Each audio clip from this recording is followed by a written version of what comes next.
Pakistan army में officer की भर्तियां। तालीम इंटरमीडिएट, उम्र की हद 17 से 22 साल। अप्लाई की आखिरी तारीख क्या? अप्लाई का मुकम्मल तरीका तफसील के साथ जानिए इस वीडियो में। तो चलती हैं, वीडियो को शुरू करते हैं।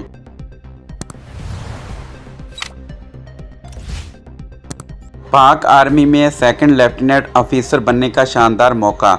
PMA लॉन्ग कोर्स 156 की रजिस्ट्रेशन का आगाज़ हो चुका है। एजुकेशन और जॉब से मुतल्लिक मालूमात के लिए व्हाट्सएप चैनल का लिंक डिस्क्रिप्शन में दिया गया है, इसे फॉलो करें। ओहदा सेकंड लेफ्टिनेंट, बुनियादी स्केल 17, तालीम इंटरमीडिएट या उसके मुसावी।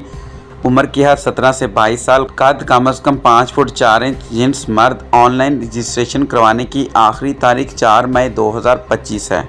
अगर आप घर बैठे ऑनलाइन अप्लाई करवाना चाहते हैं तो मुझे व्हाट्सअप कर सकते हैं, व्हाट्सअप का लिंक डिस्क्रिप्शन में दे दूंगा। अगर आप खुद अप्लाई करना चाहते हैं तो अप्लाई करने का लिंक भी डिस्क्रिप्शन में दे दूंगा, वहां से आप अप्लाई कर सकते हैं। इसके अलावा male candidate with intermediate graduation can apply. Second year student can also apply with hope certificate. Last day to apply 4 मई 2025।